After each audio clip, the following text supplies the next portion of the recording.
Good morning, all of you. Uh, Today we'll be starting the topic called chapter name is elasticity. That one. It's a very small topic, and if you look at the mains advanced, there's always one question will be there on elasticity. You have some quite few problems, like a few formulas are there, and different set of numericals. Already, you go back to the laws of motion.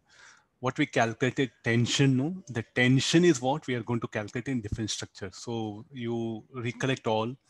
If a wire is having a mass m, then, or if a rope is having a mass, then what happened to tension will be different at different points. Then tension in the rotating ring, then tension in a rod, tension in accelerating rod. So all tension in rotating rod. Already we have come across the most of the background. The same thing we are going to put in. The same tension is what once again we are going to calculate here. And the tension only we are going to call it as elastic force. Fine. It's don't think that we are going to discuss new things. The same old what all we discussed in laws of motion, circular motion, what we calculated tension in various situations. No, that tension method only what is a major part. The rest of everything is elasticity definitions will come and you'll manage. Fine. So you should not look at something new, uh, just like a revision of laws of motion and circular motion.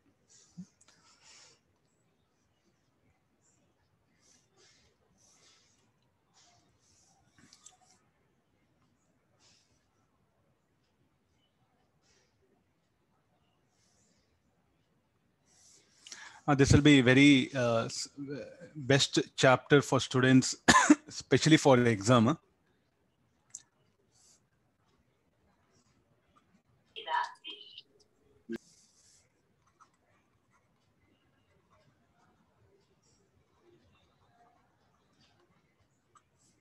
Okay, well, I'll begin with this.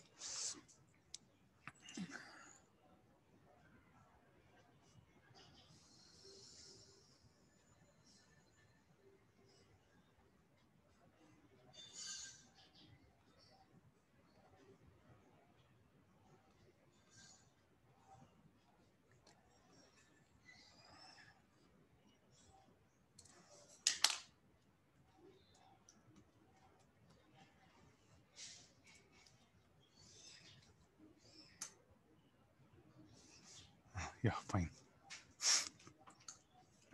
Now, like we do have what is a elasticity, or we'll classify the solids into three parts. They're basically solids. Which is, you can classify that into three parts. So one,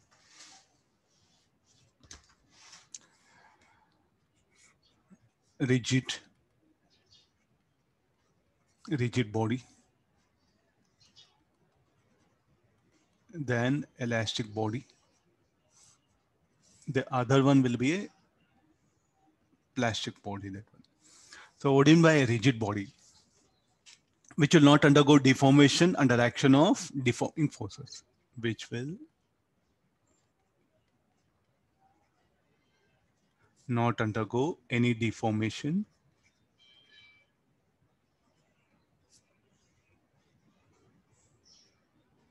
under action of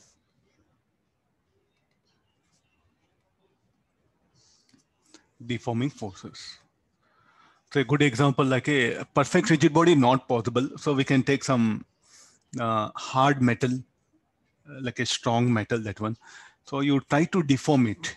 You apply force. The distributed any 2 points will not change, which will not undergo any deformation, the action of deforming force. Or I think in rigid body mechanics itself, we have defined it. No, that was the other thing. So now what happened? We are going to discuss about like if not a rigid body, if it accelerates, then what conditions will arise? Till now, our mechanics we confined ourselves for a rigid body. Now, under action of deforming forces, if the body undergo deformation, you can call it as elastic or plastic body, or it's not a rigid body. So this elastic body, what happened is having a special conditions like, so when you apply a deforming force, it will undergo deformation. On removal of deforming force, the body will retain its original shape completely. The body undergoes deformation on application of the body undergoes deformation on application of deforming force and retains the original shape completely on removal of deforming forces. Okay, fine. So there's a condition. Similarly, what is a plastic body? Plastic body is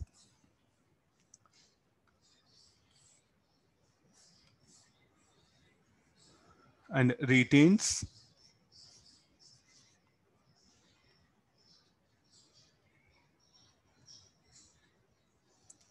deformation. You better put retains some deformation. Retains deformation. Some is not needed. Yeah.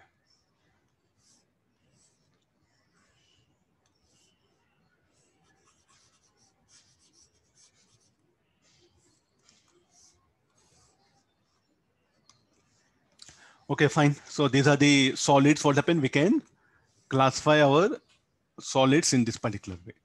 Then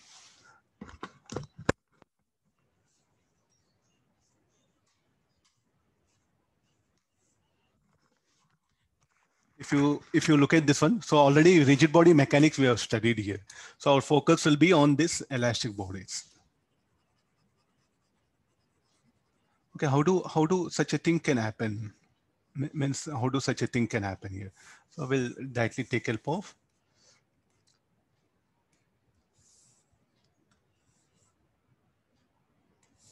So if you look at the, we'll plot in next one.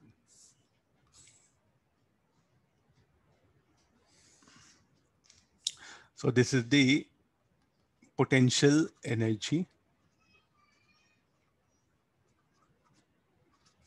This is the inter-atomic distance between the atoms. That one. So then I'll plot the graph. The curve will be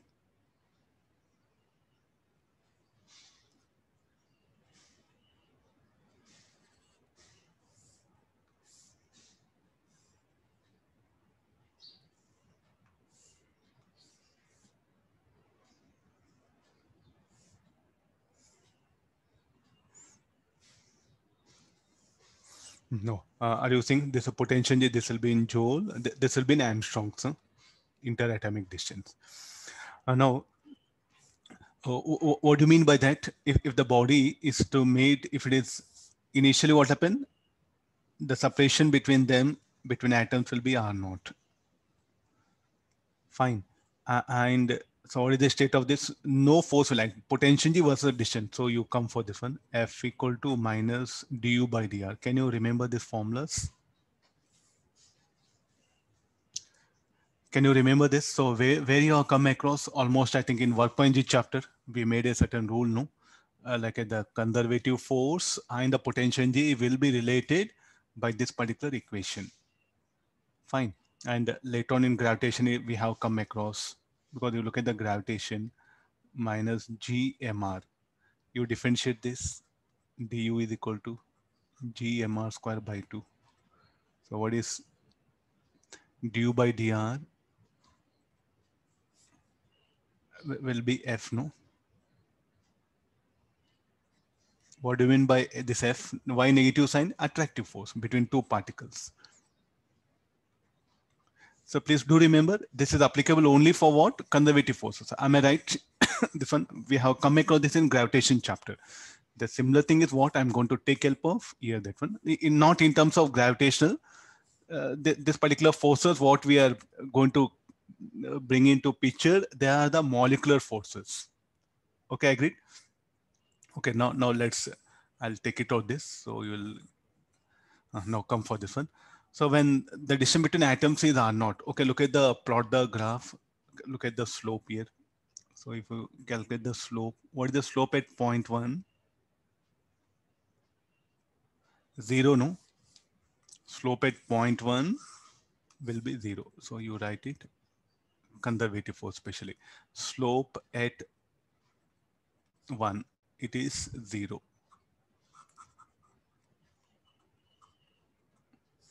Okay, now let me take another point.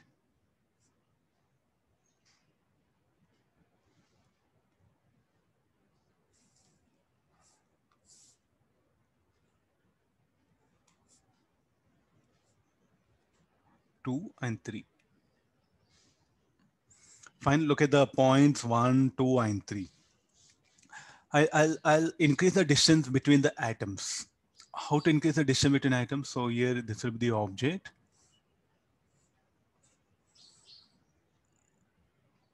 Just for our understanding purpose here. Now, what I do is I'm going to increase the distance between the atoms. How do I can do that? This was the atoms which are present. Only I'll show fewer, not many.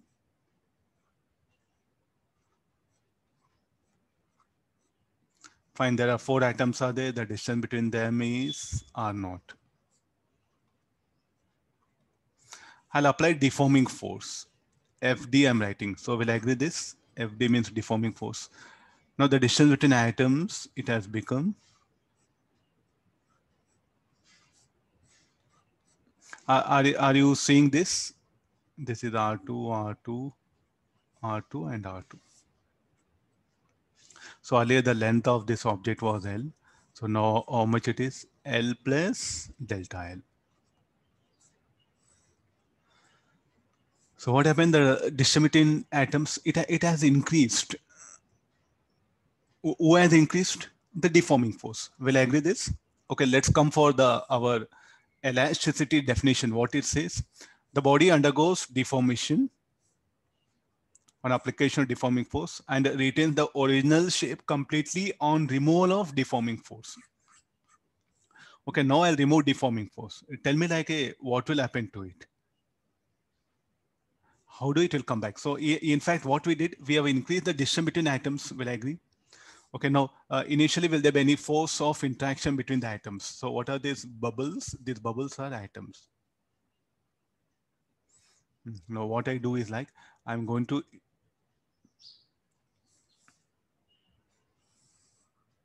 let's take one diagram and again it will.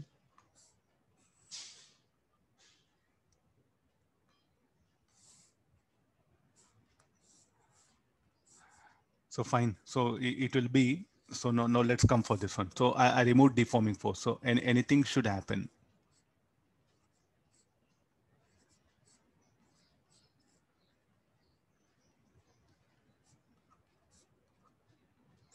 Now, so you can say like let's take this object. So go back to laws of motion, please.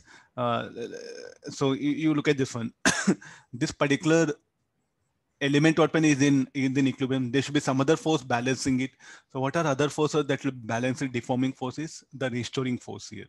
Why the restoring force will come? Because according to the graph, when you increase the distance between atoms, so to increase the length of a elastic band, we have to do work. It's very simple. You take any rubber band, stretch it. To stretch the rubber band, you have to put effort. Am I right? Different.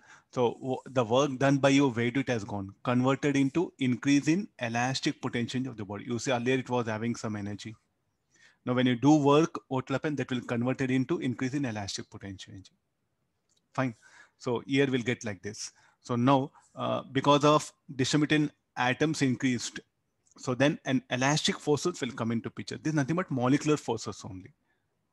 There's nothing but molecular forces. How do it will act? It will act in this direction. And what do this? I'll call this as restoring force. And what they do, they will try to bring the body back to its original state. Inside everywhere, you can show like this. Now, what is the state of this body? It's in, you can say it is at rest, net force is 0. Then the deforming force are balanced by the elastic force. This restoring force, I'll use word restoring because it will bring body back to its original shape, that one. When you remove this deforming force under action of this,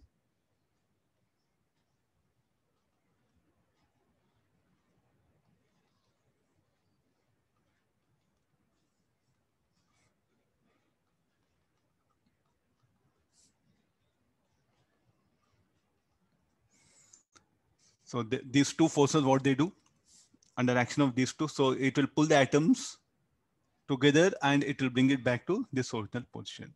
So this, okay, this is reformer.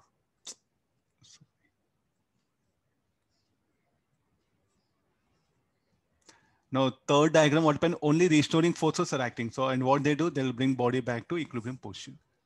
So in this way, so what happens? The body will come back to its original shape. So these restoring forces, what is FR? FR will be restoring force or elastic force. They'll bring body back to its original shape. So this is about when you try to increase the length. So let's do one thing. We'll decrease the length. If you decrease the length, what conditions will arise? So this was the original thing is there. So I will decrease the length.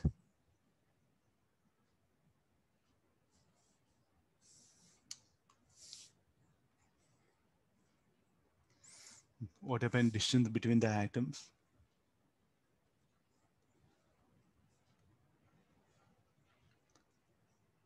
R2. So this was R3, R3.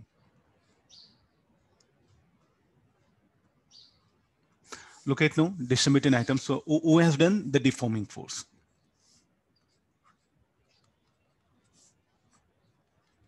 So you take eraser, try to press it. Try to press it. So this again a deforming force. So how the in this case how it will act? How the restoring forces, the restoring forces will be acting in this direction. And now your task questions are why you have changed the direction.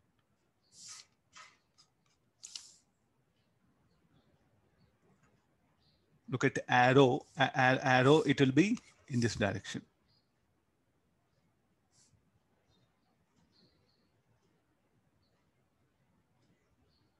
Fine. So this is the deforming or restoring force. I'll write it like this. And what it does, as you keep on stretch it, what happens at one instant, the restoring forces are able to balance deforming force and the body is undergone deformation. L minus delta L, you can write it. So what is delta L? Decrease in length. When you remove this,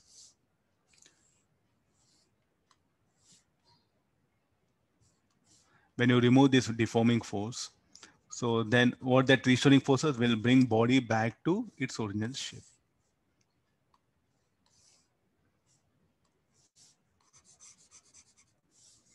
So what is this? This is the deformation.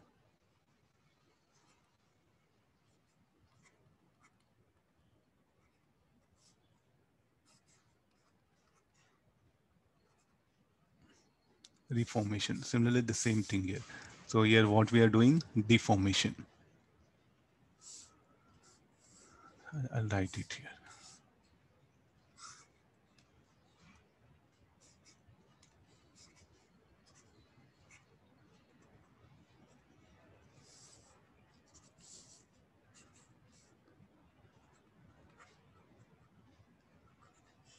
So it's not like something, deformation means not like only increasing length. It can be decreasing length or increasing length.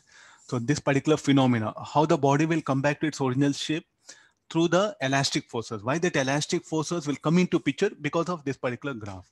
The potential G of a body and the interatomic distance, they are related by this graph. Why do that elastic forces will come? We can say this particular reason. So when you increase the distance, so this was the earlier R2.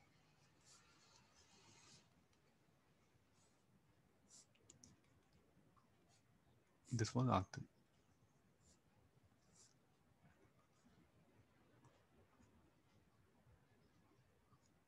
Okay, I agree this. So these are the basic idea of the elasticity. Now we are going to study such elastic bodies here. What do you mean by plastic bodies? Let's come this one. So what is the plastic body? If you apply deforming force, they'll undergo deformation. Means, let me introduce some diagrams here. This is an object. It will undergo deformation. Then when you remove deforming force, as under action of that, And finally, what will happen? It will retain some deformation. Are you looking at this? So length L was say like a 10 centimeter. Now length it has become 12 centimeter. By whom? By deforming force.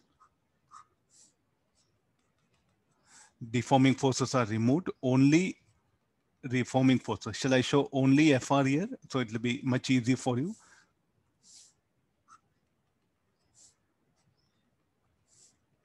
Look at now.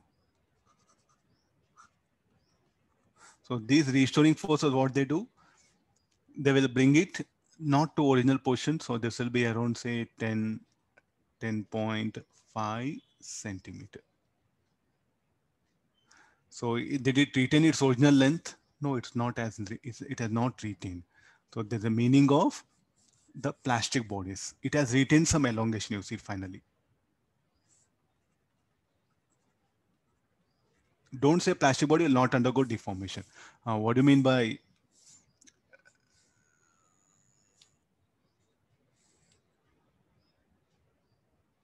no change? This was now deforming forces are applied. No change in the length. The meaning of what? The rigid body. This is a plastic rod. A good example, a plastic, good example, chewing gum. Fine. Chewing gum is the best example of that one. Do we get ideal rigid body? No. Do we get ideal elastic body? Also no. We'll have some plasticity. This is so we are going to discuss an ideal elastic bodies. Are you getting the idea now? We'll never get any elastic body which will retain its shape completely. Even 0.001% of elasticity will be retained. So for that purpose, what happened? We just call what all we discuss here will be a ideal. But practically what happened? We'll never get perfect elastic body, perfect rigid body. Okay, now how to study this elastic behavior? For that, what happened? We'll introduce an idea of a stress. Stress is what we are going to define a quantity. Means to study this elasticity,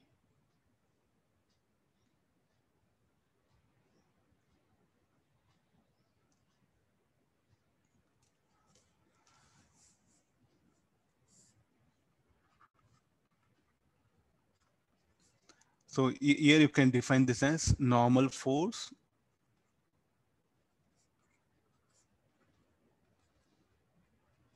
per unit area. So again, stress will be tensile stress. The first will be, so what is that first type of tensile stress? It will come. So what is the tensile stress? If you take a rod,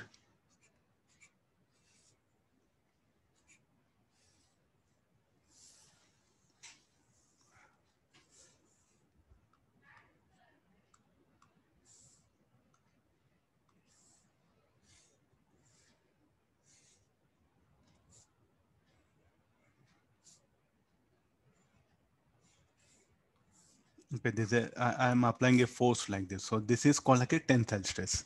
The stress that is generated in the rod is called as a tensile stress. That is the thing. So what is the area of cross section? So how you can write it anything, any symbol, tensile stress. I'll put it sigma T like this. So what is the tensile stress now? Normal force acting per unit area. Because how do that force is acting? Normally. There's a meaning of tensile stress, that one. So next we have another shearing stress. If there's a surface and if the force acts tangentially, are you seeing? So there's a length L, breadth B. How do this force F? Force F will act tangentially. So then we'll call this as a steering stress. Okay, we'll do one thing. Normal force by area. Shearing stress, how we define?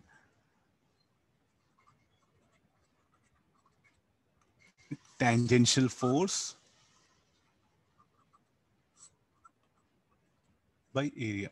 So shearing stress, what happen? You better write sigma theta.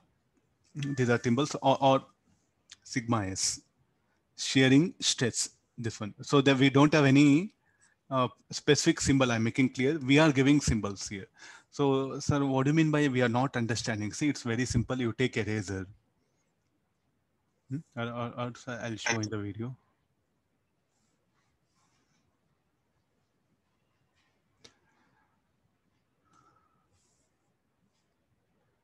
Yeah.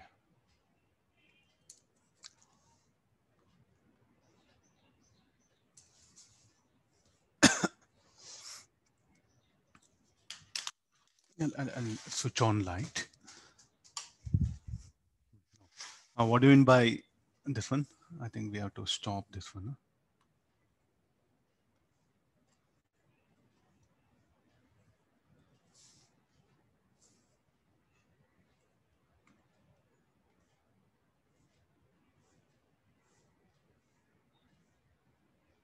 Yeah, come for this one. So you don't bother anything very big things, huh? Like what do you mean by tensile stress? I'm applying, or you can see like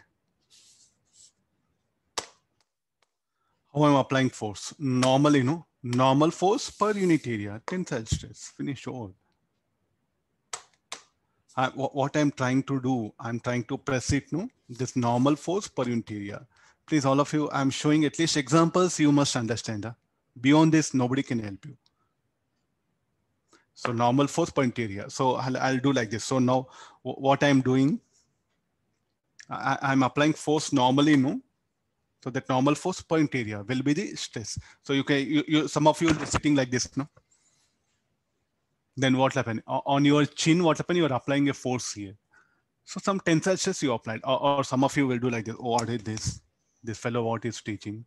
You will do like this, no? So what you're applying normal stress, a tensile stress. You're applying force normally, you see.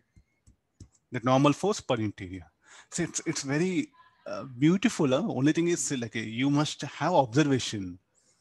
You are under pressure to remember things. Okay, first you understand, no? Memory will come later on very easily.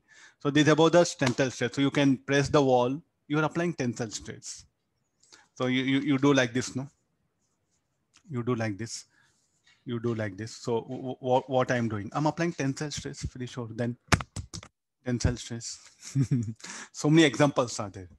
I'm applying tensile stress. So force, that area, normal force per unit area will be the tensile stress. So getting the idea, no? Oh no. What about the shearing stress?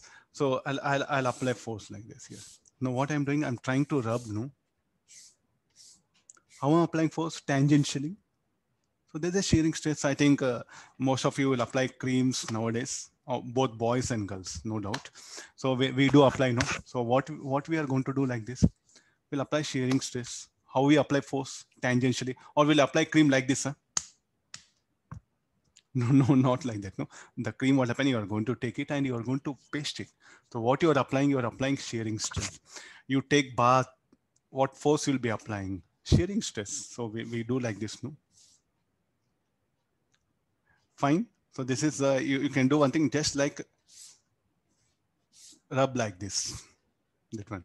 So you are applying shearing stress. So now to clean floor, what we should do? Shall we apply shearing stress or shearing tensile stress or shearing stress? Shearing stress with a broom. We'll be applying shearing stress. So many examples are there. So now in our numericals, where all you see force acting tangentially, it will become shearing stress. If the force acts normal to area, it will become tensile stress. Fine. These are very simple. So you know enough of laws of motion, like force is acting or not, how that force is acting, you know. So based on that, you can categorize. And now we get a third situation, volume stress. So if I take an object,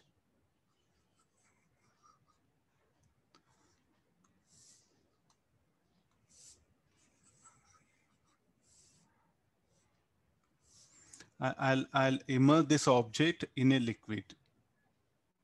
So what that liquid will do, will exert force normally at all points on the surface. No?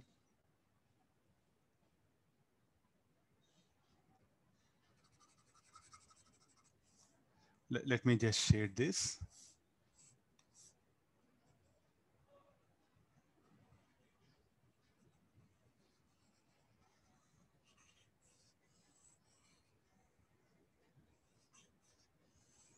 No. So there's a liquid. There's a water. A good example of liquid is water. This is some body. Now, how the liquid will exert force? What is the property of liquid? It will exert force normally at all points on the surface.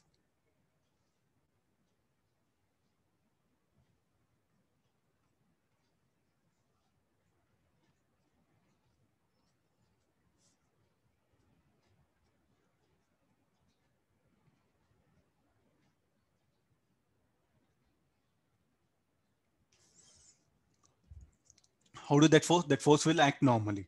So what is this? This nothing but the volume stress, what we define. So how you define volume stress? Sigma V, you take it.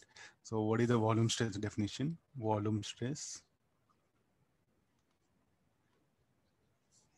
normal force, force acting, normal force acting on surface by area. So this will become sigma V by F perpendicular by, don't take tensile stress. It is a normal force acting on surf, acting on at all points on surface by area. So this is nothing but, shall we call pressure?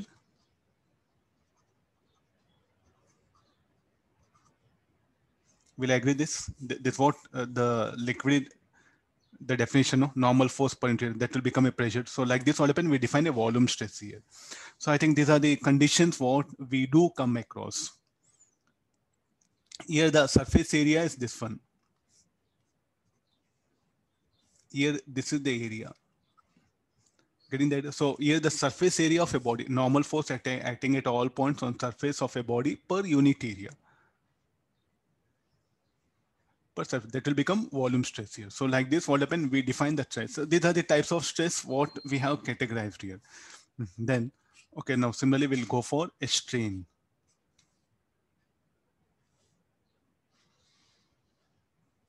Volume stress will come into picture only when the solid is immersed in liquid or solid is surrounded by a fluid. That's all, no? Okay, we'll take the next condition. The strain will define. Strain, how you define? Change in length.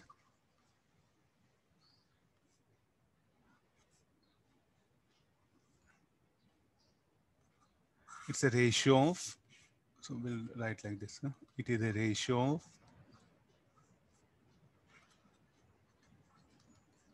change in length by original length. I think no dimensions will come, no? Because length will get cancelled. So this will be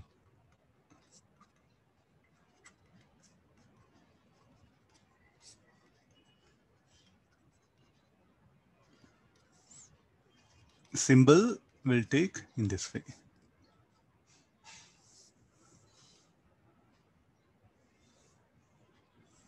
Fine. So this will be the strain we define like this. Change in length by original length. Suppose say, sir, how we measure this? The rod. I'll apply deforming force. Let's assume we applied a deforming force. Then length was L.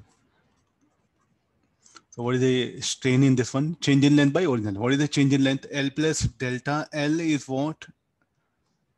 The final length. What was the initial length L? So like this we'll define. So this is called like a, this is for a rod. For a rod, we'll define this as like a longitudinal strain. So where that strain, it is measured along the rod, no? Along the rod. So here, this particular strain, we'll call this as longitudinal strain. So this is nothing but change in length by original length. How do we measure that? I think all of you know length means it is understood, no? Along the longitudinal strain, I'll call. Not this, if there is a change in length along this direction, perpendicular to length, we'll call that as the lateral strain. That is another thing. We are not talking about the change in length along y-axis here. This is the length of the rod.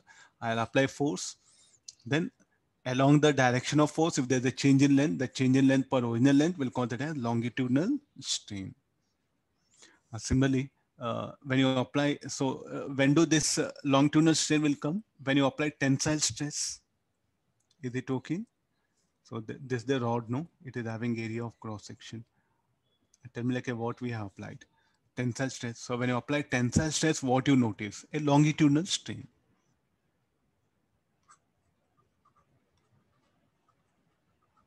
Tensile stress is applied on the rod. Now we can, how I applied force? Normal to the area, no? You can see this. How FD and AR perpendicular. The deforming force and area, they are perpendicular. So shall we say that I applied tensile stress? Then what you notice when you apply tensile stress, then a longitudinal strain will be noticed. A good example, you take some elastic band, you increase the length, then you apply deforming force, you apply tensile stress, then what you notice, longitudinal strain. Similarly, in strains, again, we are defining the types. The first one is what? The longitudinal strain.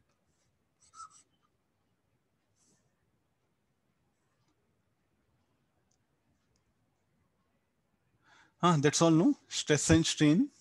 Even for plastic bodies, it will come. But say like for rigid body, no question of strain, no? For elastic and plastic bodies, we define stress and strain. Stress we can define for any body, but strain what happen only for elastic and plastic bodies we define.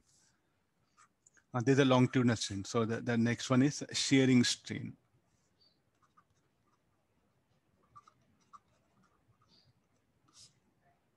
Shearing. So when you apply shearing stress, you come across the shearing strain. Suppose if you have an object which is kept on a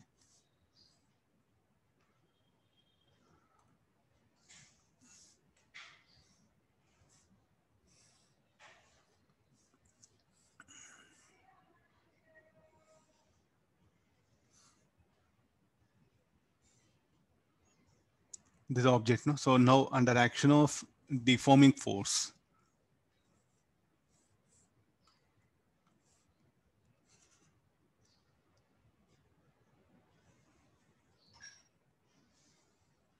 the body has undergone deformation. I'm just showing only plain diagram.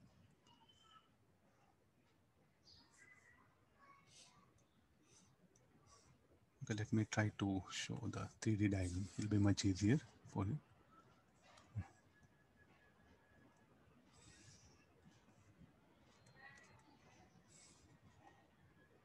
It is kept on a surface. So these are the dimensions what we have taken. Fine. So when we apply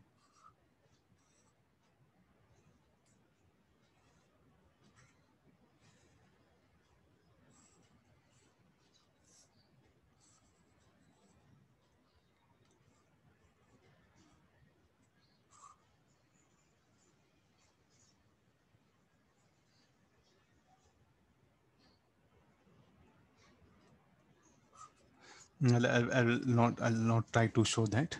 So this is the lower edge will be fixed here. The lower edge will be fixed here. P1, P2. What about the upper edge? It was here. P3, P4, P5, P6. So under action of elastic force, so here it was P3. Now it has come to P3 dash. This is P4, P4 dash, P5 dash, P6 dash. Take better sponge or notebook, some your thick chemistry books when you apply it. So what we did, we applied a shearing stress. So here tangential force is what I applied it. Fine. So this is the length. You can take h.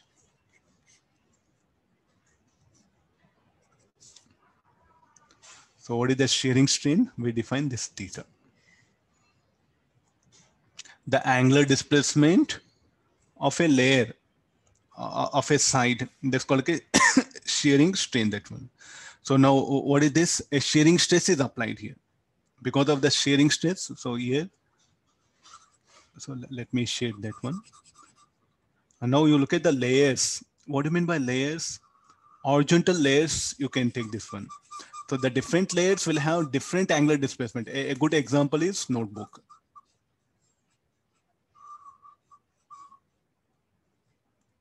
So shearing stress is applied.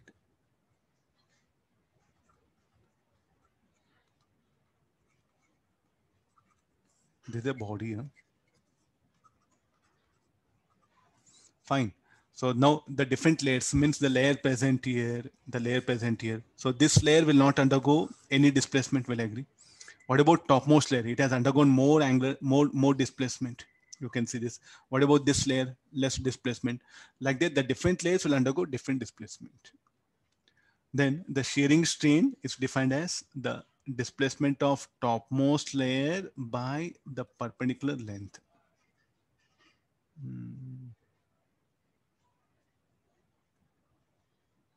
Let it be like this. Huh? So how you define shearing strain? Displacement of topmost layer by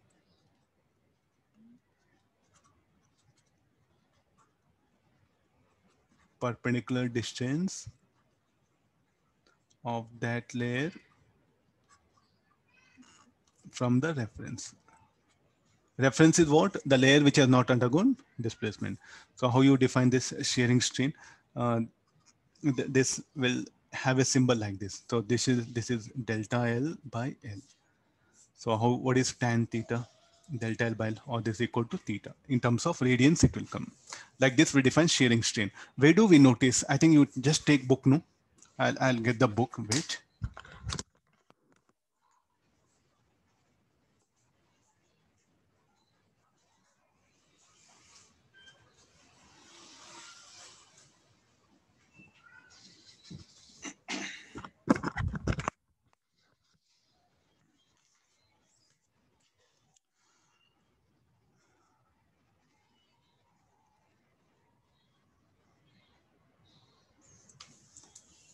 Now, if you see this,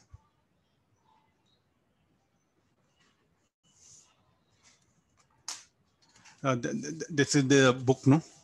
So now we can, I think, yeah, it will be. What are the layers? The layers are the pages. And what is that capital L? We took this distance. And I am applying a shearing stress, you can see. Anything you do you notice?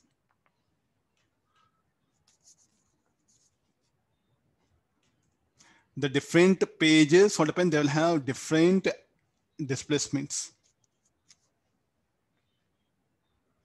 Fine, fine. Are you seeing this particular thing? This is a bottommost. The bottommost, what will happen, the cover will not undergo displacement, you see that. And the topmost cover will have maximum displacement. If you keep it on horizontal ground and if you apply force, you can see clearly the pages undergoing displacement. So now the body has undergone deformation. Fine. So this is the, so we applied a shearing stress and we see the different layers will have different displacement. So the displacement of topmost layer by perpendicular length, we'll call that as shearing strain. Like this, what happen, we'll express this strains. Once again, I'm showing this one. So the different pages will undergo different displacements here.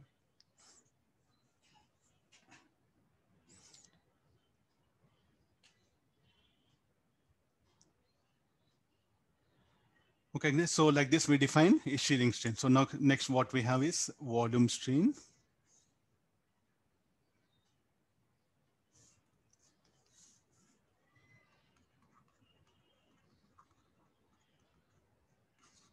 On the same shearing stress what we took example.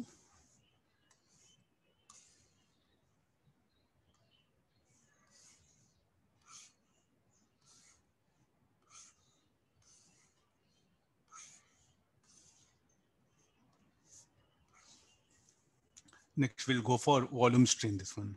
So here the force is acting normally per unit area, so it will undergo strain. So here change in volume per unit volume will become volume strain.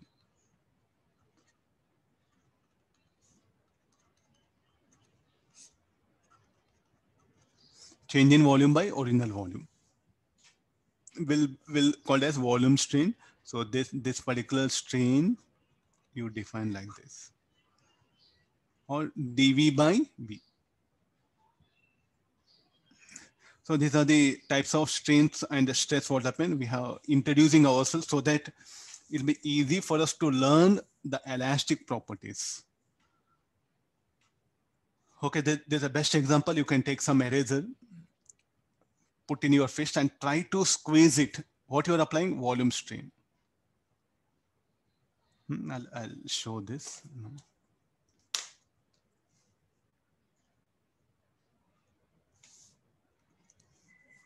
Okay, not only this one. There's a pen cap. No, there's a cap is there. Now, what I'm trying to do, I'm applying tensile stress here. No? I'm applying or selecting this one. I'm trying to press it. I'm trying to press it. I'm applying tensile stress. Will I agree this? Then what we can get, longitudinal strain will get it. The change in length by original length. Okay, fine. This is okay. Now, what about the shearing stress? So I'm trying to do like this.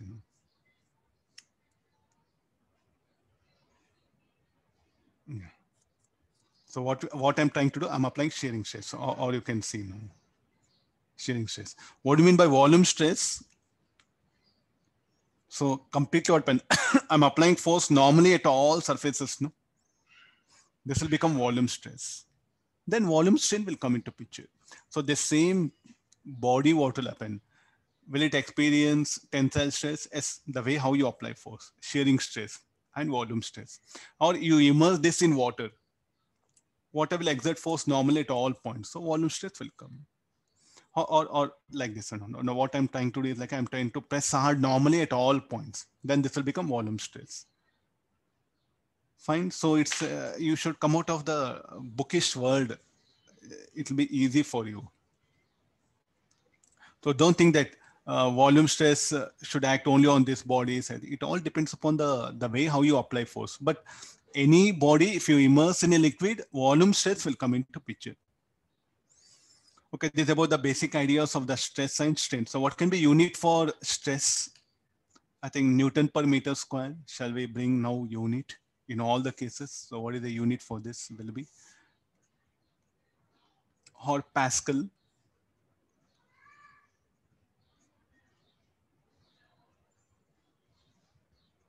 Newton per meter square, or in terms of Pascal also we can express. But sir, is it a pressure? No. The force exerted by liquid per unit area will become pressure. It is like some external force is acting. So don't call again this a pressure. It will have same dimensions, that one, same units. So here, what is the unit? Newton per meter square. Here also. Now this is quite clear, no? Pascals. Now here, Pascals you can bring into picture here. You can use in Pascals also, but don't call pressure. Tensile stress, shearing stress. But the volume stress, you can call it as a pressure. Strain should not have any units. Okay, next after this, how do this stress and strain are related? How do this stress and strain related? So next we are going to explore the next part of the discussion. So what I do is like I will take a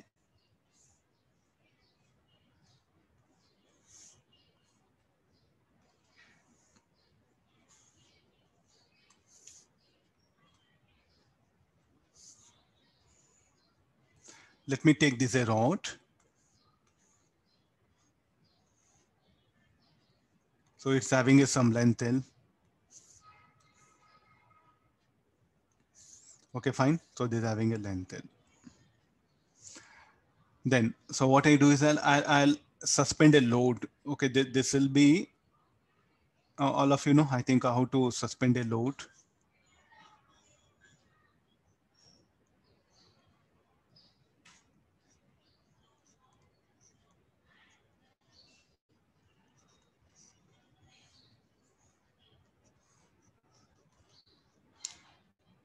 Okay, there is a rod. Now initial is having a length L. Now I'm going to suspend a load. I'll increase the load.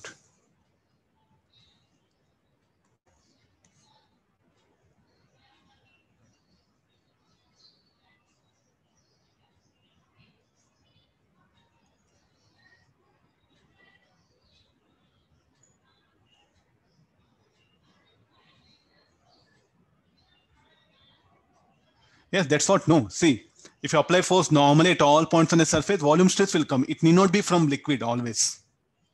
It need not be always from liquid. It can be from any other agent. Look at this one now. I increase the length. The length of the object is being increased. So are you looking at the initial?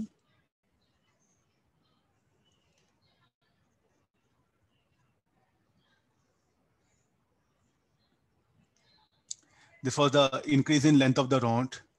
So what I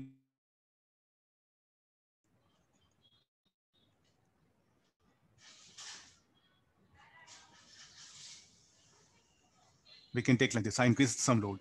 So now I'll keep on increase the load. Then what I see that it keeps on increases elongation. The elongation increases. So then is there any stress in this rod? It is set up as there's a stress. And also there's a change in length. Due to change, there's a strain. So how the stress and strain are related. So that's what the Oakes law, what is saying that stress is directly proportional to strain.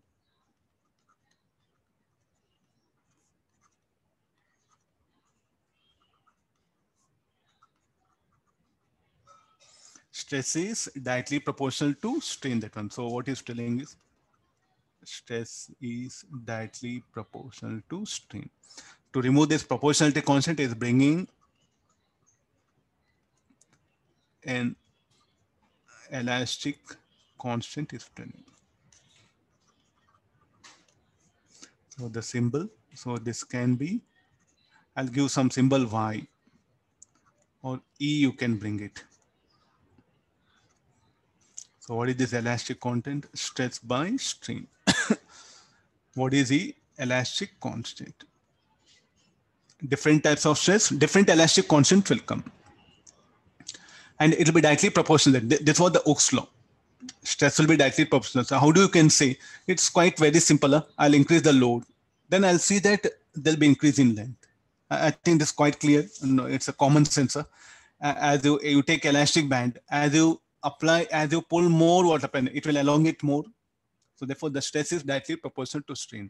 To remove that, is bringing one constant called as the elastic constant here. For different materials, the value of elastic constant will be different. For different materials, the value of elastic constant will be different here. Fine. So like this, we define the elastic constant. Okay. Now, what is the meaning of this elastic constant? So first, we'll define different types of elastic constant. Here only on a body, if it a shearing stress will act, tensile stress will act.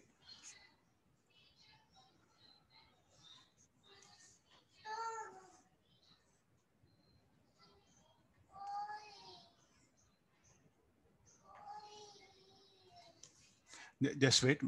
Just.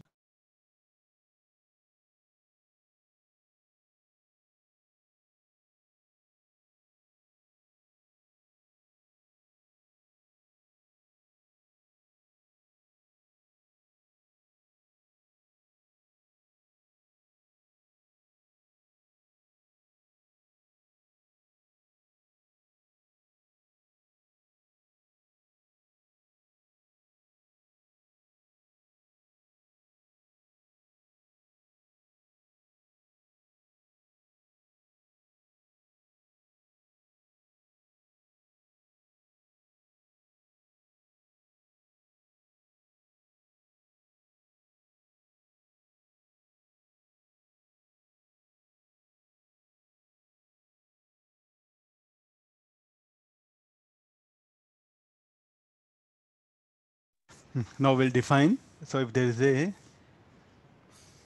we just take this much here.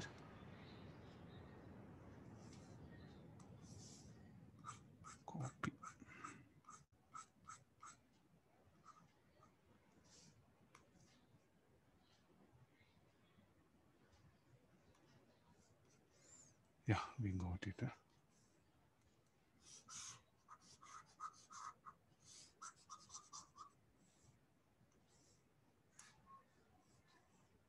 Similarly, we have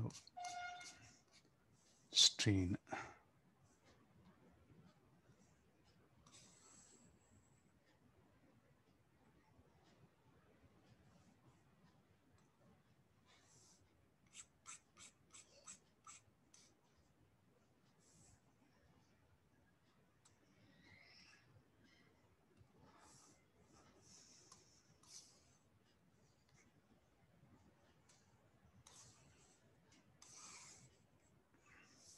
The same rod, the same rod. Again, don't get confused. It's the same rod. Okay, some of you are asked. Fine. Only just it was magnified. It was of smaller size, bigger size, that one. So here what we have, longitudinal strain. Any symbol. So this will be delta L by L. So what is a Hooke's law is telling? Stress is directly proportional strain. So that elastic constant, Young's modulus, I'll call it. So where Young's modulus is, you can define this as tensile stress by longitudinal strain. So what is the symbol for elastic constant? That elastic constant only will give one good name for this structure, Young's modulus. This will be sigma T by this one. So this will be how much? F by A delta L by L.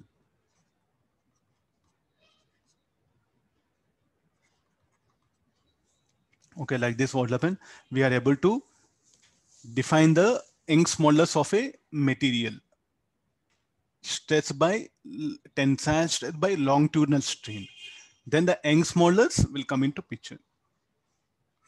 I think I'll paste it here so that I can.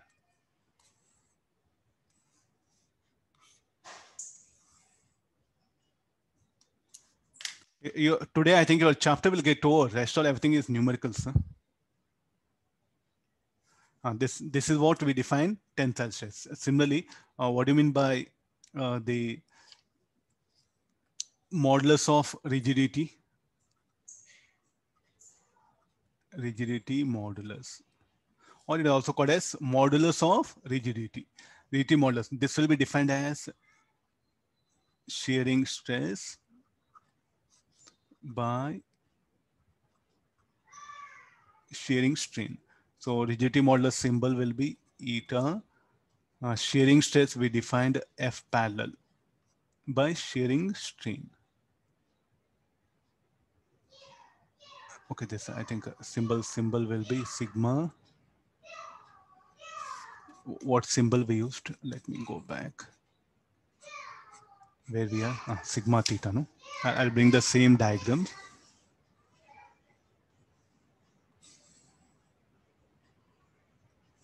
We are not having everything complete.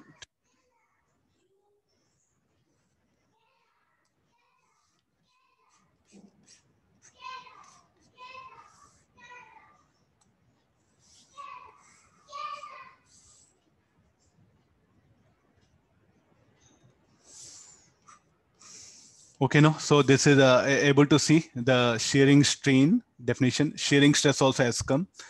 The symbol we have used sigma theta, and shearing strain was this one. Shearing stress by shearing strain, that one. What is the shearing stress? F parallel by area. And this is only theta, no?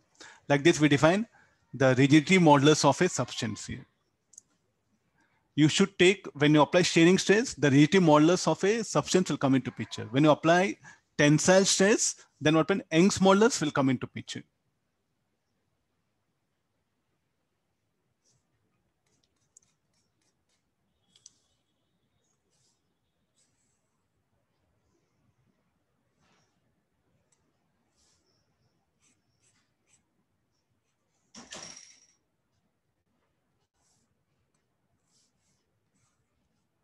I'm trying to bring all at one place, so it'll be easy for, this will be, so how you define bulk modulus?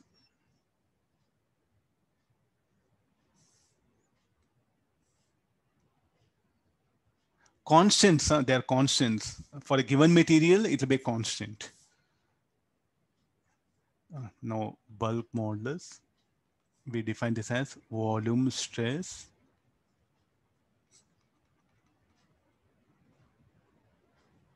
volume strain. So volume stress is nothing but pressure, change in volume by original one. Negative sign, I'll bring it. Any reason? Because when you immerse this when you immerse a body in a liquid, what will happen to the volume? Volume will decrease.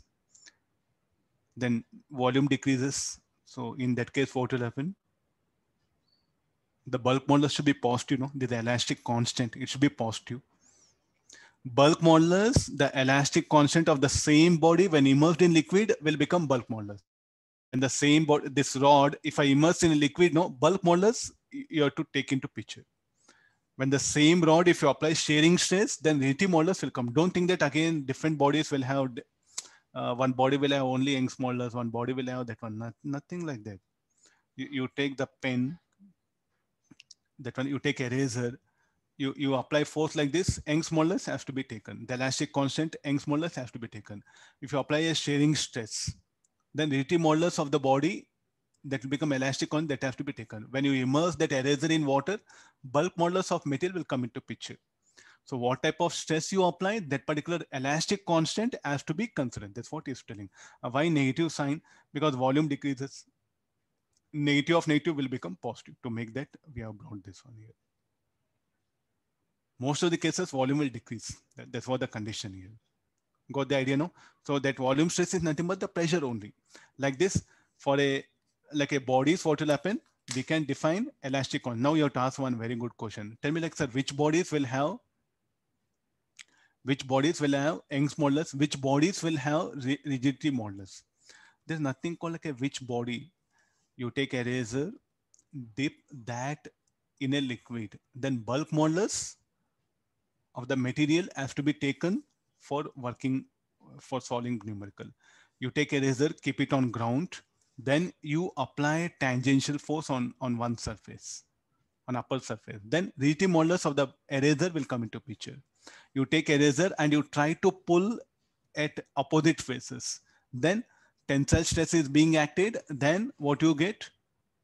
Young's modulus will come into picture. Are you getting now? Getting the idea what we are trying to discuss? Don't think that different bodies that one. A given body, what pen will have a whole elastic constant. What type of stress you apply based on that, what pen we have to bring that elastic constant into picture.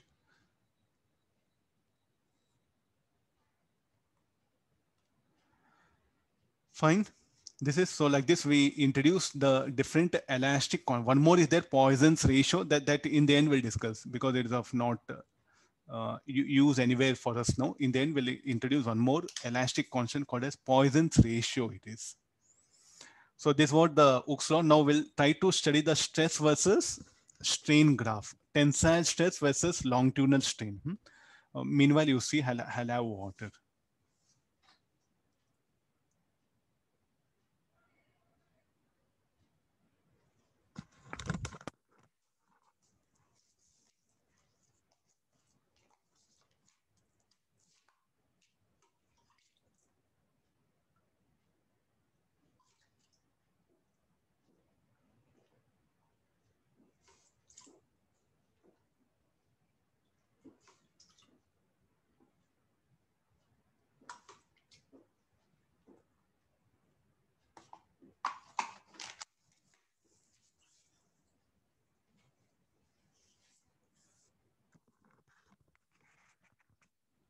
Okay, now the next part of the discussion is the graph.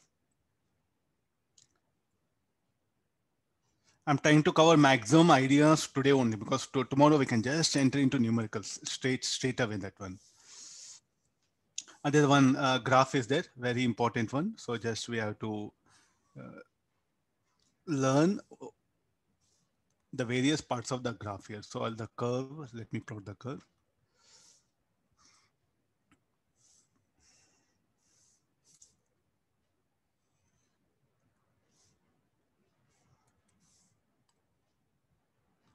I'm showing it linear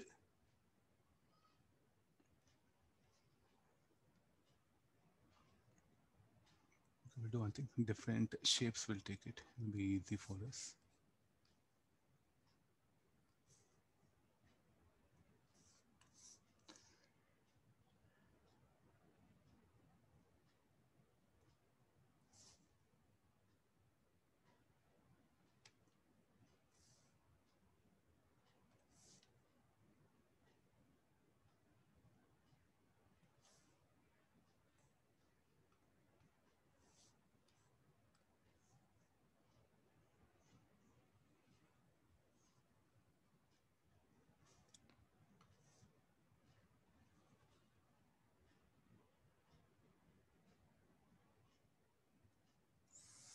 Yeah.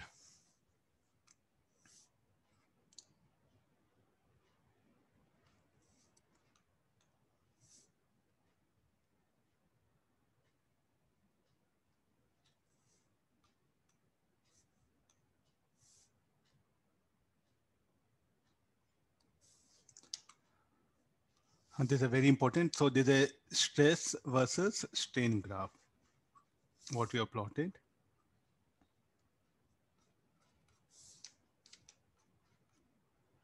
Fine. Okay, now you can see some will give symbols like this. This is O, A, B, C, D, and this is E. Now, till OA, what will happen is what Hooke's law. What is Hooke's law says? Stress directly proportional to strain. So shall we call that OA as proportional limit? So I'll put.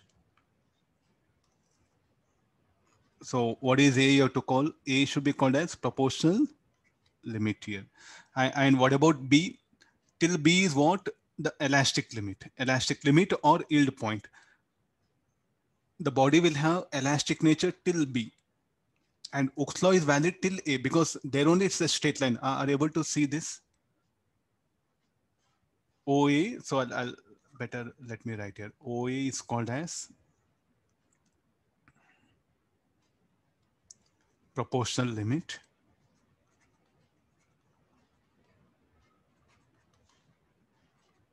Hooke's law is valid.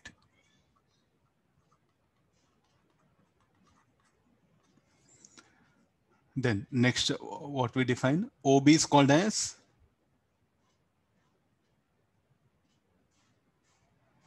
you can call proportional limit or this one. So next we'll go for OB. OB is called as elastic limit or called as yield point. Okay, this is what the plastic behavior.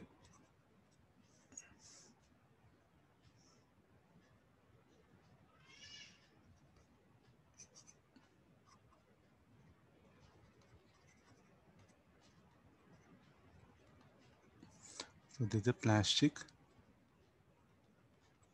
behavior.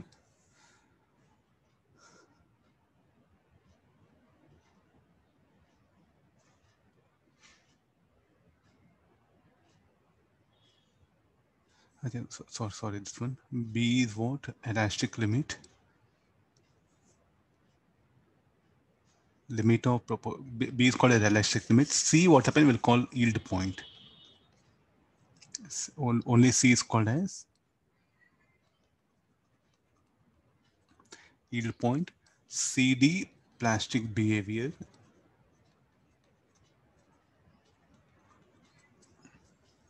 D is ultimate point. I think let me define things clearly, it'll be easier. DE is what? Fracture. Fracture, that one. Fracture region. Okay, this is the basic idea. So here we have to put one dotted line.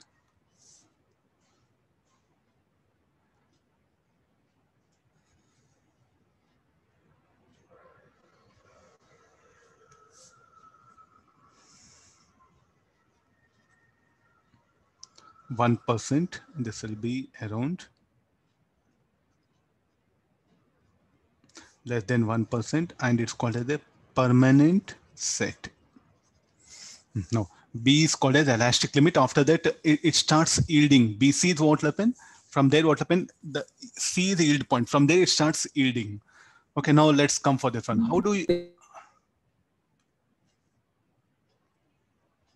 How you apply stress? Say simplest idea. How do we apply stress? So where do that, again, the idea is this one. Huh?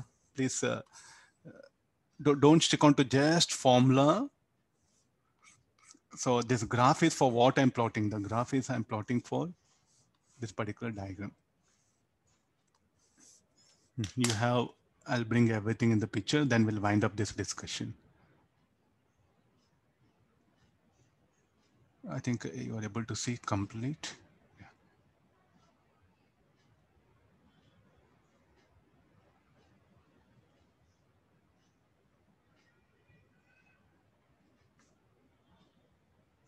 No. Okay, everything is visible. So I'll start with this one. So initially there is no stress, there is no strain. Some load is added. You can see this load is added. So initially no load. So then when there's no load means no additional weight is acting. And because of, let's assume that mass of the rod negligible. So now there's no stress. So there's no strain. So what is the length of the rod is L. So after this, what will happen is I'm going to increase the load. As you increase the load, then the length of the rod starts increasing. As you keep on increase the load, 1 kg, 2 kg, 3 kg, and the elongation also increases. When I plot the stress versus strain, I do get a straight line. So that's what the Hooke's law, stress directly proportional to strain, that one. So this is called like a OA is what you can call a proportional limit, where the Hooke's law is valid till here. What all we discuss or syllabus will be within this range. Are you getting no? Now, what we are discussing elasticity, somewhere at this particular point, it is having some strain here. If I remove load, what will happen? It will come back to this original length. Finish over. It will. So what is the strain will be left over? Once you make stress zero, strain will be zero. Able to analyze the diagram? So you keep on increase the load, 1 kg, 2 kg, 3 kg, 4 kg. Then we can see the increase in length. Then if I remove all the load, or I'll continuously decrease the load. Then once the load becomes zero, then what happens? The length of the rod will become L. So this shows that we are in proportional limit. Are you getting this one? Next again, as I keep on increase the load at specific point, as I keep on increase the load, the stress and strain will not be directly proportional.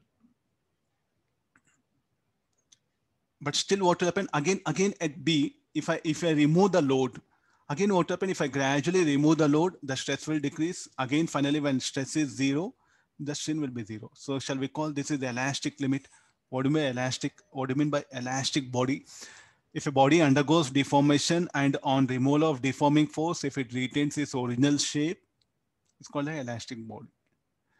Here what happened in this region, stress will not be directly proportional to strain. But again, if you make stress zero, the strain will become zero. So shall we call it is within elastic limit? So that particular thing is still B. Got the idea? This one. So here, if you make stress zero, what will happen to body? Yes, you'll retain. So if you want, you can put two arrows like this. It will retain its shape, that one. It will come back to its original shape. Then this particular value is there. This particular stress is there. If I further increase the load, then what happens? The body starts yielding. The yield is different, elongation is different. So in this region here, if you, or even this is also valid, don't think that only here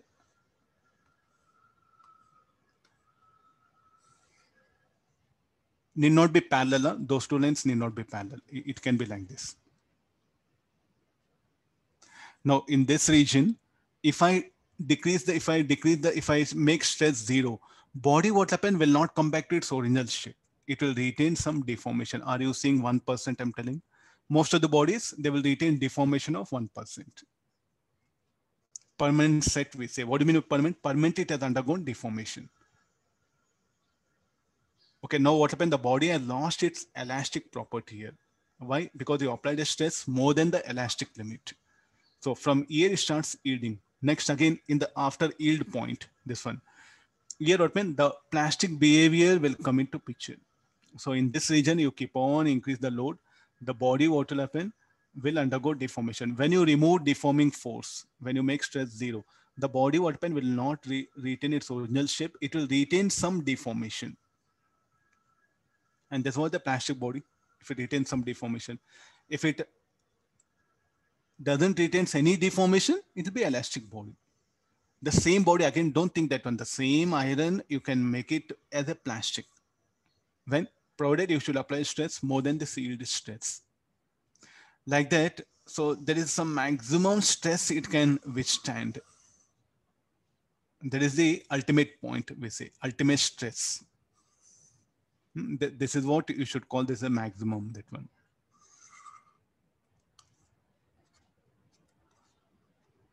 Fine, what is sigma m? Maximum stress. So there's a maximum stress. So any body what will happen? So that particular thing, if you apply stress, it's slightly more than that. So what happened to body? Body what will happen will undergo some deformation and it will break up. Here in this region, what happened? It will break up. What do you mean by breakup? So you can ask questions. So what do you mean by breakup here? Suppose say I think there's a rod. I'll increase the stress. Then at one particular point,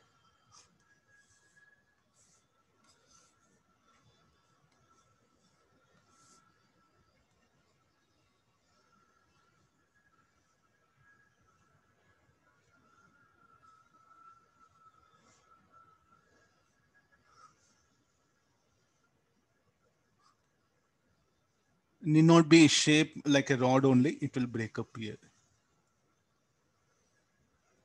This is called like a fracture. Fracture means the rod getting cut.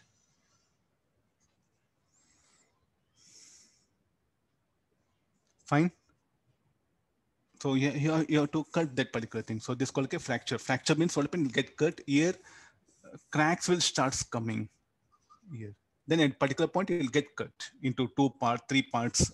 Let's not bother. Altogether, it break up. That's called like a fracture. All of you know fracture word, like fracture. What do you mean by that? The bone will get cut or some cracks will come. No, this is the meaning.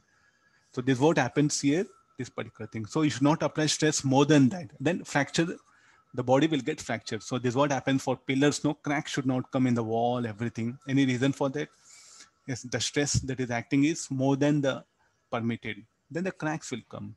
Then the stress will come. So they should be designed properly, the walls, pillars. There's a meaning that one. So like this, we define a call like a fracture. So now based on this stress versus strain graph, you can say like a classify the body into two parts. One called like a ductile.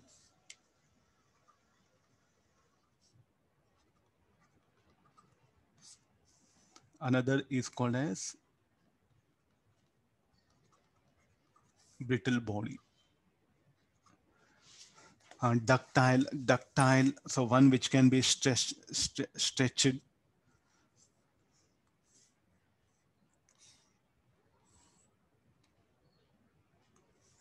Okay, there's a curve.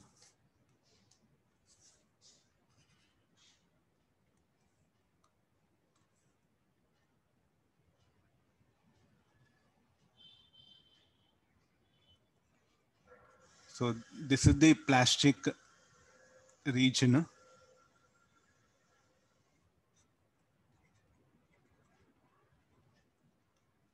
Will agree this. And what do you mean by ductile? Ductile, what will happen? Suddenly, suddenly after elastic behavior,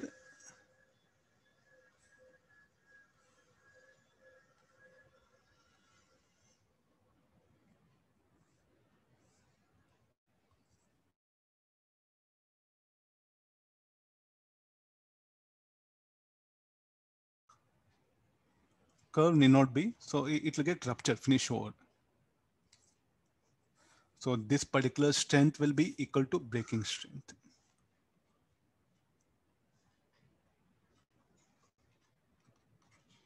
Or UB will write it, U max or UB. So sigma B. Sigma it is, sorry, sigma Now, what is sigma B or sigma max? Breaking stress.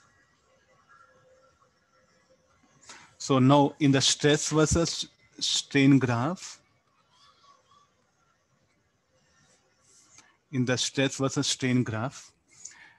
if you get the plastic region more, then the material is said to be more ductile. Then suddenly at yield point, so what happens if the material breaks up, then it become a brittle. Example of brittle. So you take chalk piece. I think chalk pieces. So can you make it long? Not possible, no. You just try to, it will break up, no. You take chewing gum, will be ductile. You take chewing gum ductile. So the many materials are there, no, where you can stretch it. So like this, what happen? So different types of materials, depending upon my requirement, what happen? So usually what happen? Chalk, what happens, should not be ductile. Very, very big problem to write. It should be brittle. Whereas what will happen, some objects are there. They should be plastic here. I should, sponge should have plasticity. I should be able to deform. I should be able to stretch it. So like that, the materials, what happen? What I use based on by adding alloys, what happen? I can make it a ductile or a plastic. It's not that a body brittle will be brittle. No, by making some different compositions, I can make it either ductile or a plastic here. Suppose if you have two bodies are there, any comparison can we make? Okay, let's have some.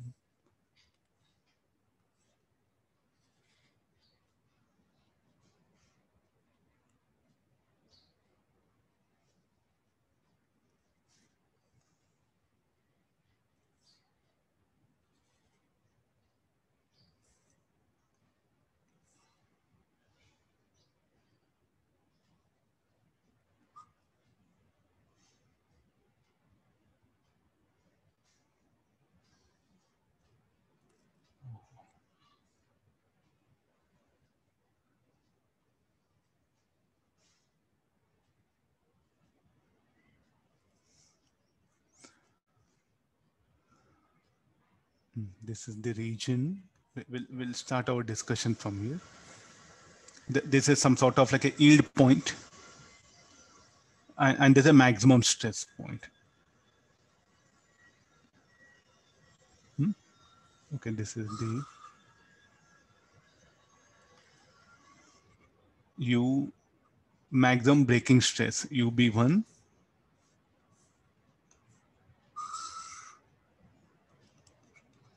UB2, and these are the yield points. For both, it will be same. I tell like which body you are, so the body 1, so this is for 1.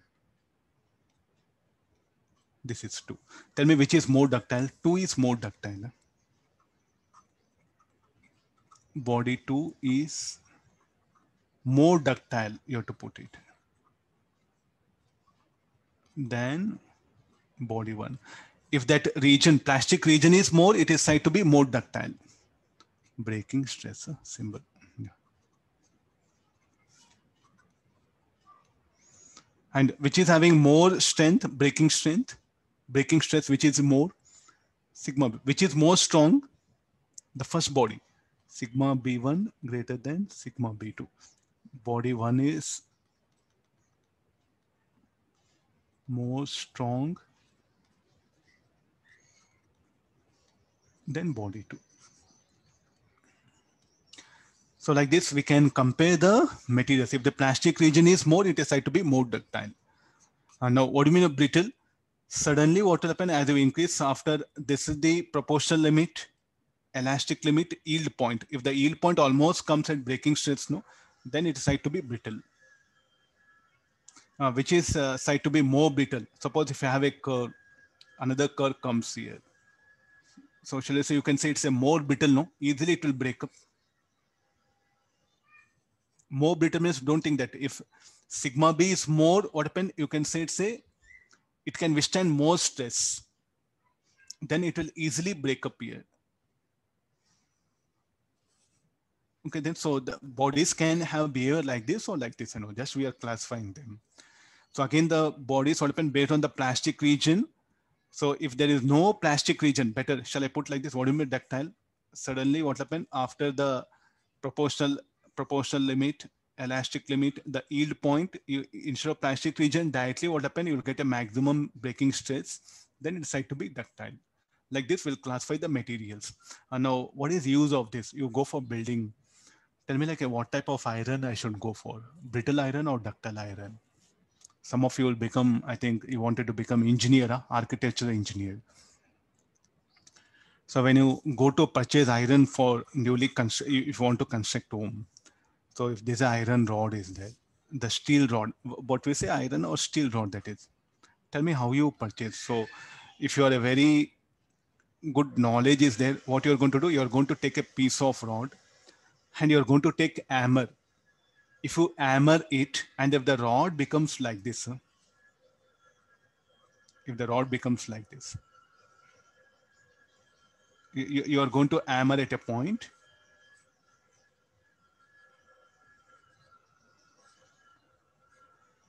And if you hammer it one time, if it becomes like this, as good as it's like a chewing gum. If you hammer it some 100 or 150 times, then it will become like this. This is a steel rod. Then it's said to be ductile. If you hammer it some 150 times, then instead of becoming like this, open if it just breaks up,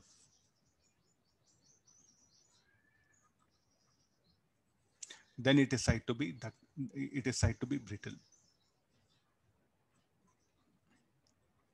I think we need a lot of knowledge to construct out, no? Like that, we should not buy anything. The rod, what is using, you should take a hammer.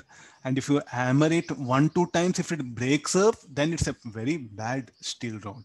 If you hammer some 100 times, then if it becomes like this, then it's a ductile. If you hammer 100 times, then if it breaks up like this, then it's a brittle. So which one should be preferred? This is the preferred. Ductile steel rods put. But if you hammer 1-2 times, then it will become like this. Then it's a, again, big problem. After a lot of hammering.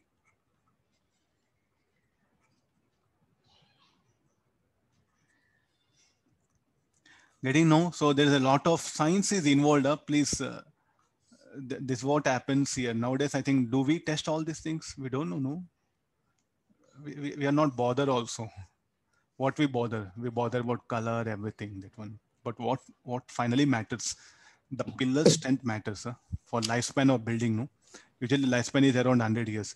Dinakar, please mute it.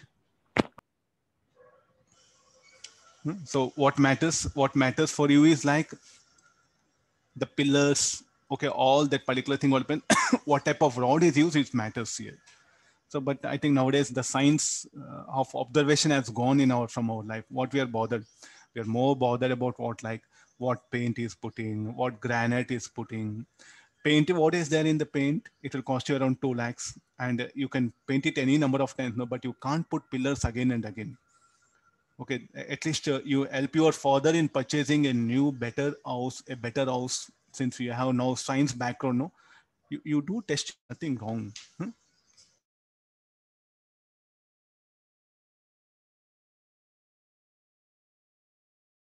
She will come into picture. You can see that if I deform a body, I'll go back to the original, the first thing from where I started. If I deform a body, deform in the sense either I'll increase the length or I decrease the length. Here what when I increase the length, is it energy of the body increased? Yes. If I decrease the length, energy of the body is increased. So how much of that energy is stored? That is what we'll call that as elastic potential energy per unit volume, or energy density of a substance. So we'll try to get a relationship for that one. So let me consider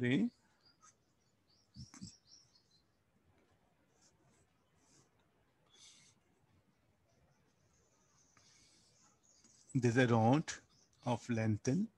It has to be increased to a length delta L. By whom? Okay, let's say that by an by a deforming force. Or the deforming force, I'll write it as F. When rod is, I'll go for one more diagram.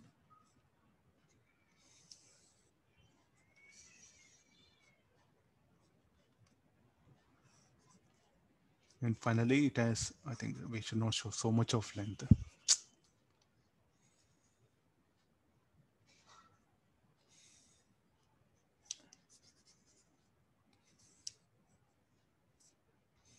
Slight increase, we have to show it. Yes. Finally, the length has become L plus L. So what is the energy stored in it? I want the expression for that energy.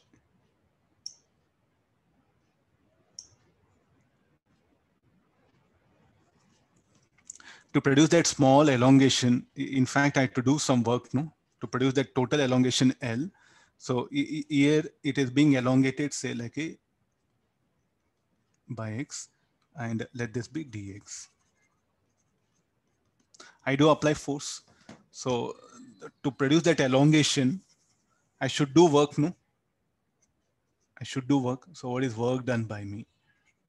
dw equal to f into dx. Then from the Young's modulus definition, what it says, Young's modulus equal to f by a, or we'll start like this. Stress by strain. Stress is what? F by E. Elongation. So this should be equal to x by L. Final elongation is this one. This is the initial. This is the final. Will I agree? Let x be the some intermediate position. So then this will become FL by AX. So what is F equal to? YAX by L. This F is what? I'll substitute here. YA by L into X into dx. Finally, how much? I had to produce an elongation of small l. The work done by me is what will be stored as potential energy. This should be 0 to small l limit. YA by L square by 2. So this is the expression for potential energy. That dW only.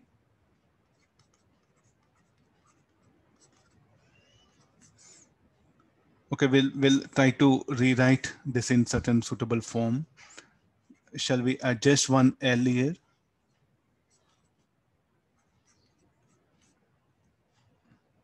Small l by L whole square. So how you define strain? Change in length by original length. Change in length.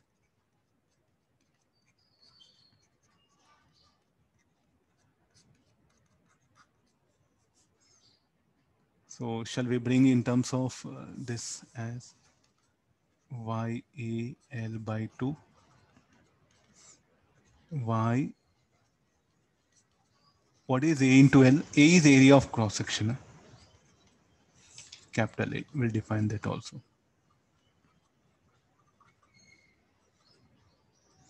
Area of cross section of rod. So A into L will become volume. So then this expression will be strain square Y by 2 into volume. And what is U? Potential energy, elastic potential, energy stored in rod. So this potential G per unit volume, what we define, energy density.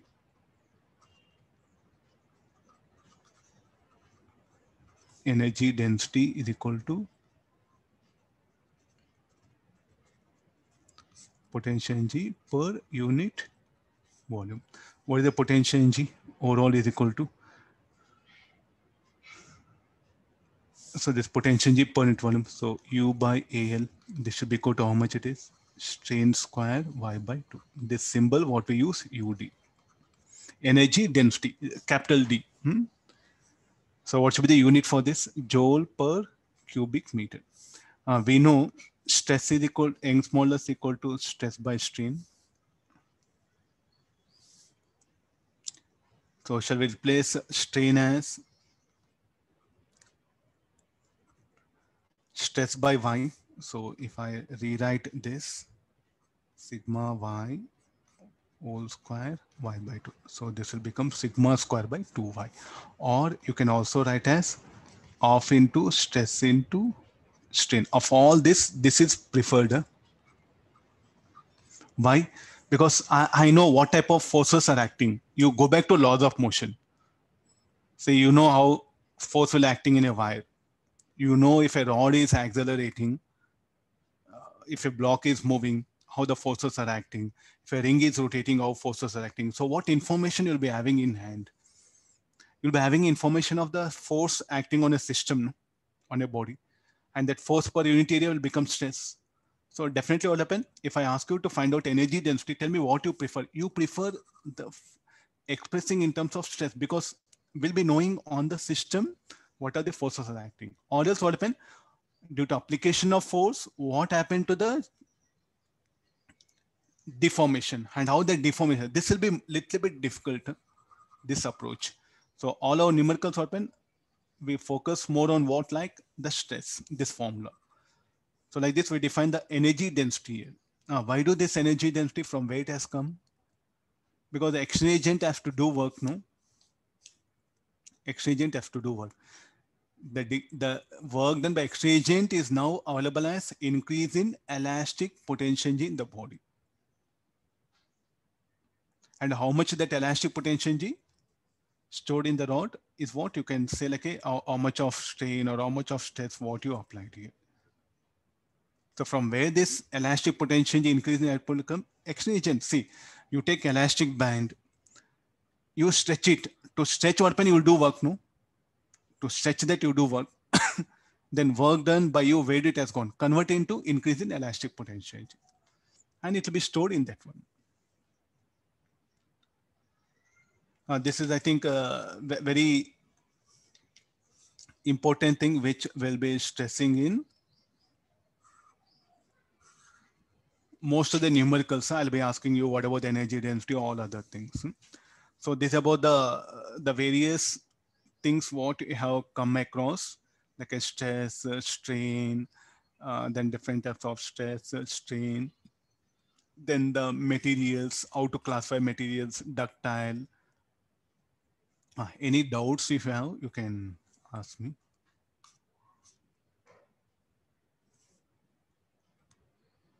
Any doubts you have, you can ask me.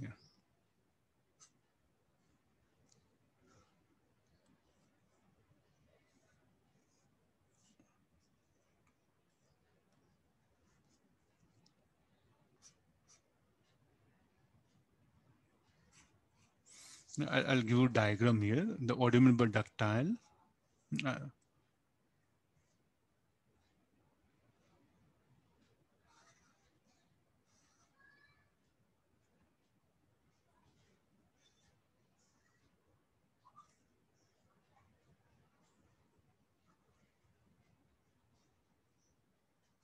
you can change the shape of the body. That doesn't matter. This is a ductile. What do you mean by brittle?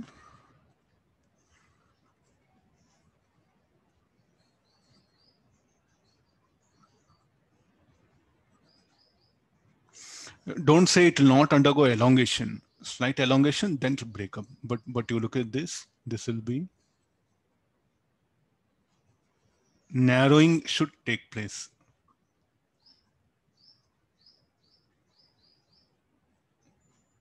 It should be. There's a meaning of this ductile finish over. So now I want to make a wire. Tell me what should be the material? How I should make a wire? I'll take a rod, iron rod. Then I'll apply a force between the ends. Then I'll start pulling. At one end, I'll fix to a certain point. The machine open starts pulling it. Then the wire open. The material should be ductile or brittle to make a wire of a rod. Anybody wants to answer? Anybody wants to answer? Ductile, no. Then you can make a wire. So I think all of you seen wires. I'm not talking plastic wire, iron wires, cables. We need, no, everywhere. So how do it will come? Just same thing. One end I'll fix it, the other end I'll apply deforming force. And if the material is ductile, no, it will become into a wire. So now you want to manufacture a wire of a material. The material should be ductile. So how to make it ductile? By chemical composition, by alloy, by adding some, like if say material. No, I think all of you know alloy meaning. So by going for combination for iron, if I add some zinc, aluminium, then it become alloy. So like that, what when by changing the chemical composition, we can make a material, a given material, either ductile or brittle.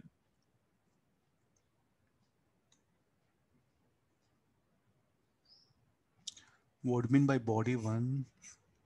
Where is the body one? This one, sir. Comparing, sir, down. A bit down. Yes, sir, this. No, sir. That graph, sir, those graphs. Yes, sir, here. Yeah, you see, it's not a brittle. Brittle, don't bring it to picture, because plastic and brittle means it should be like this, finish hole. There should not be extension here. Okay, sir, okay, understood. Finish. Brittle means what? Finish. Like a proportional limit, elastic limit, then starts reading finish hole. So there should not be any plastic region. For brittle body, no plastic region.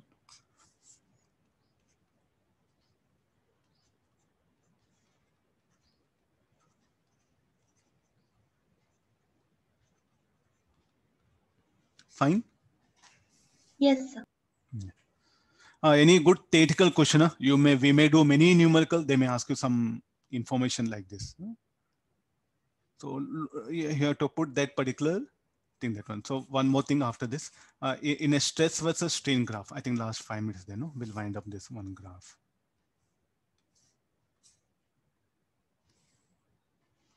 I do have two curves.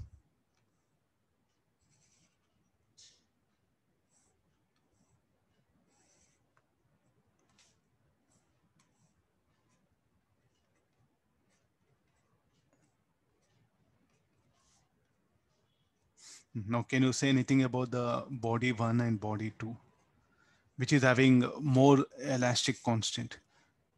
Young's modulus will be defined as stress by strain, nothing but tan theta 1. Theta 1 greater than theta 2. So therefore, y1 greater than y2. I can compare the bodies, which is having more Young's modulus. I took Young's modulus here. You can compare with any other brain. So maximum what happened, Young's modulus is something very important, because where do we use objects? Do we use in water more or on the land? On the land, no. So therefore the Young's modulus applications are more. Keeping that in mind, I'm discussing here. So the stress versus strain graph, the slope of the curves in the proportional limit, that will give the Young's modulus. Getting the ideas?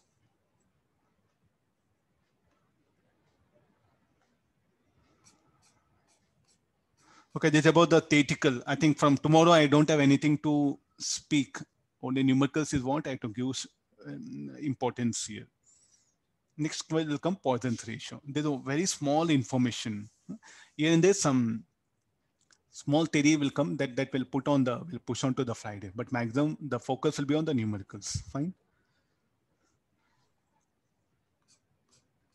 So I'll stop the class.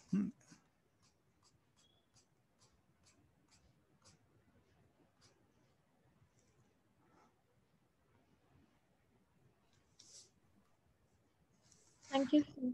Okay, thank you all of you. Thank you, sir. Thank you, sir. Thank you, sir. Thank you, sir. Numerical Cengage, there's no other way, just focus on Cengage.